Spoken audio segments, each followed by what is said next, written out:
ভিন্ন আদরের নামে ডাকিও না, তার যেই নাম সেই নাম ধরে স্বাভাবিকভাবে ডাকিও।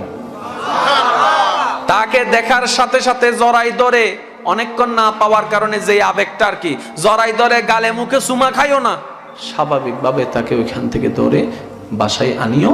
বাসায় আনার পরে সন্তানের যেমনি আদর করার মন চাই করিও। নবীর আদেশ শুনলেন, সাহাবা চলে গেলেন।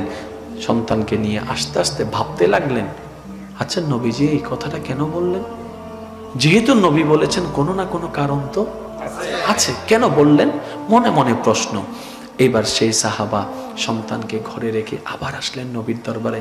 ইয়া রাসূলুল্লাহ, বুঝি কিংবা না বুঝি আপনি যেরকম বলেছেন অতটুকু আমি পালন করেছি, কিন্তু আমার মনে মনে প্রশ্ন, আমি বাবা হয়ে সন্তানকে পাওয়ার পরও আবেগটাকে, মায়াটাকে ধরে রাখতে বলেছেন, আদর করতে নিষেধ করেছেন, ব্যাপারকে একটু জানতে চাই, আমার কিউরিসিটি জাগছে, কারণটা কি? এবার আপনার আমার নবী কি বলছেন একটু শুনুন। হে আমার সাহাবা, তোমার সন্তান যাদের সাথে খেলছে তাদের ভিতর হয়তো এমনও কিছু সন্তান আছে যারা জন্মের আগে বাবা হারিয়ে ফেলেছে। এমনও কিছু সন্তান আছে যারা জীবনে কোনোদিন বাবার চেহারা পর্যন্ত দেখে নাই। এমনও কিছু সন্তান আছে যারা কখনো বাবাকে বাবা বলে ডাকতে পারে নাই। তুমি যখন তোমার সন্তানকে পেয়ে আদর ভালোবাসা দিয়ে জড়াই ধরতা, ওই বাবা হারা সন্তানগুলোর বুক ফেটে যেত। আপনি আমি সেই নবীর উম্মত যার দয়ার নজর একটা এতিম বাচ্চার মনের সন্তুষ্টির পর্যন্ত আছে। আপনি আমি সেই নবীর উম্মত। কখনো মনে রাখবেন, কোথাও গিয়েছেন, শুনেছেন যে ওই মানুষটার, ওই ছেলেটার বাপ মারা গেছে, মা মারা গেছে, খবরদার এরকম সন্তানের সামনে নিজের সন্তানকে, নিজের ভাইকে খাওয়াই দিবেন না, আদর করবেন না। করলে দুজনকে করবেন, না করলে কাউকে করবেন না, কখনো কাউকে করবেন না, নবীর সুন্নতের হক আদায় হয়ে যাবে। আপনি যখন একজন এতিম বাচ্চার সামনে নিজের সন্তানকে কোলে ধরেন, তারা তো মনে আশা জাগে, আমার বাপটাও যদি থাকতো আমাকে এভাবে জড়াই ধরতো। আপনি যখন কোন একটা কিছু তার জন্য, সন্তানের জন্য আনেন, সেটা যখন সবাইকে দেখায়, পাড়ার এতিম ছেলেদের মনেও তো কষ্টটা লাগে। আমার রাসূল কি বিধান করেছেন জানেন? তোমার ঘরে খাবার যা আছে, পাশের বাসার মানুষ খাবার খাচ্ছে কিনা দেখো, না পাইলে তোমার থেকে ভাগ দিয়ে দাও। আর যদি ভালো ইনকাম করতে পারো, মুরগি যদি রাঁধো, গরু গোস্ত যদি রাঁধো, জানালা বন্ধ করে দাও, গ্রানটা যেন বাইরে না যায়। তোমার এই গ্রানের কারণে একজনের ক্ষুধাটা আরো বেশি বেড়ে যাবে। কাউকে কষ্ট দিও না, এটার নামই ইসলাম। একজন সাহাবা সন্তান হারাই গেছে, একটা মাত্র সন্তান ছিল। সেই সন্তানটা খেলতে গিয়ে খুঁজে পাওয়া যাচ্ছে না, হারাই গেছে। আচ্ছা বলেন তো, যারা সন্তানের বাবা আছেন, সন্তানের মা যারা আছেন, ওনারা বুঝতে পারবে এটার অস্থিরতা কাকে বলে। আচ্ছা সন্তান যদি পাওয়া না যায়, বাবা মা পাগলের মতো হয়ে যায়, বাবা মা পাগলের মতো হয়ে যায়। দৌড়াই আসছে আমার নবীর কাছে, ইয়া রাসূলুল্লাহ, আমার ছেলেকে আমি খুঁজে পাচ্ছি না। আমার নবীর সামনে তো কয়েকজন সাহাবা বসা। উনি আসার সাথে সাথে যখন বললেন, ইয়া রাসূলুল্লাহ, আমার সন্তানকে খুঁজে পাচ্ছি না, ওই সাহাবার ভিতরে একজন সাহাবা বললেন, ভাই চিন্তা করো না, তোমার ছেলেকে আমি অমুক জায়গায় দেখছি, ছেলেদের সাথে খেলা খেলতেছে। আচ্ছা এই খবরটা শোনার পরে একজন বাবার অন্তরটা কেমন খুশি হইতে পারে?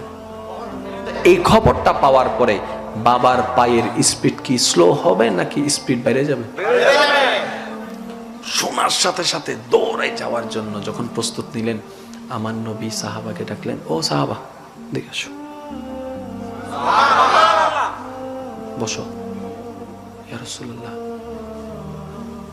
শুনো, তুমি যখন ওইখানে যাবা, তোমার ছেলেকে যখন দেখবা, খবরদার ভিন্ন আদরের নামে ডাকিও না, তার যেই নাম সেই নাম ধরে স্বাভাবিকভাবে ডাকিও।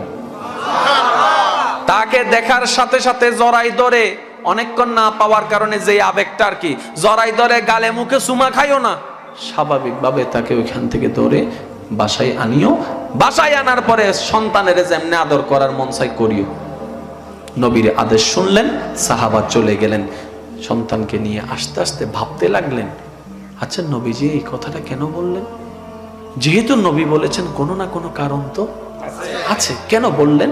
মনে মনে প্রশ্ন। এবার সেই সাহাবা সন্তানকে ঘরে রেখে আবার আসলেন নবীর দরবারে।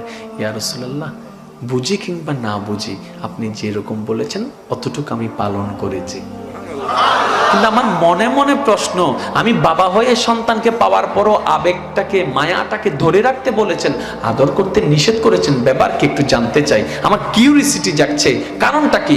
এবার আপনার আমার নবী কি বলছেন একটু শুনুন। হে আমার সাহাবা, তোমার সন্তান যাদের সাথে খেলছে তাদের ভিতর হয়তো এমনও কিছু সন্তান আছে যারা জন্মের আগে বাবা হারিয়ে ফেলেছে। এমনও কিছু সন্তান আছে যারা জীবনে কোনোদিন বাবার চেহারা পর্যন্ত দেখে নাই। এমনও কিছু সন্তান আছে যারা কখনো বাবাকে বাবা বলে ডাকতে পারে নাই। তুমি যখন তোমার সন্তানকে পেয়ে আদর ভালোবাসা দিয়ে জড়াই ধরতা, ওই বাবা হারা সন্তানগুলোর বুক ফেটে যেত। আপনি আমি সেই নবীর উম্মত যার দয়ার নজর একটা এতিম বাচ্চার মনের সন্তুষ্টির পর্যন্ত আছে। আপনি আমি সেই নবীর উম্মত। কখনো মনে রাখবেন, কোথাও গিয়েছেন, শুনেছেন যে ওই মানুষটার, ওই ছেলেটার বাপ মারা গেছে, মা মারা গেছে, খবরদার এরকম সন্তানের সামনে নিজের সন্তানকে, নিজের ভাইকে খাওয়াই দিবেন না, আদর করবেন না। করলে দুজনকে করবেন, না করলে কাউকে করবেন না, কখনো কাউকে করবেন না। নবীর সুন্নতের হক আদায় হয়ে যাবে। আপনি যখন একজন এতিম বাচ্চার সামনে নিজের সন্তানকে কোলে ধরেন, তারা তো মনে আশা জাগে, আমার বাপটাও যদি থাকতো আমাকে এভাবে জড়াই ধরতো। আপনি যখন কোন একটা কিছু তার জন্য, সন্তানের জন্য আনেন, সেটা যখন সবাইকে দেখায়, পাড়ার এতিম ছেলেদের মনেও তো কষ্টটা লাগে। আমার রাসূল কি বিধান করেছেন জানেন? তোমার ঘরে খাবার যা আছে, পাশের বাসার মানুষ খাবার খাচ্ছে কিনা দেখো, না পাইলে তোমার থেকে ভাগ দিয়ে দাও। আর যদি ভালো ইনকাম করতে পারো, মুরগি যদি রাঁধো, গরু গোস্ত যদি রাঁধো, জানালা বন্ধ করে দাও, গ্রানটা যেন বাইরে না যায়। তোমার এই গ্রানের কারণে একজনের ক্ষুধাটা আরো বেশি বেড়ে যাবে। কাউকে কষ্ট দিও না, এটার নামই ইসলাম। এখন আপনারাই বলেন ভাই, এই ইসলাম কি জঙ্গিবাদের ধর্ম হতে পারে? এই ইসলাম কি মারামারির ধর্ম হতে পারে? এই ইসলাম কি খুনাখুনির ধর্ম হতে পারে? ইসলাম তো বাঁচানোর ধর্ম, ইসলাম তো ভালোবাসার ধর্ম। বলেন না সুবহানাল্লাহ।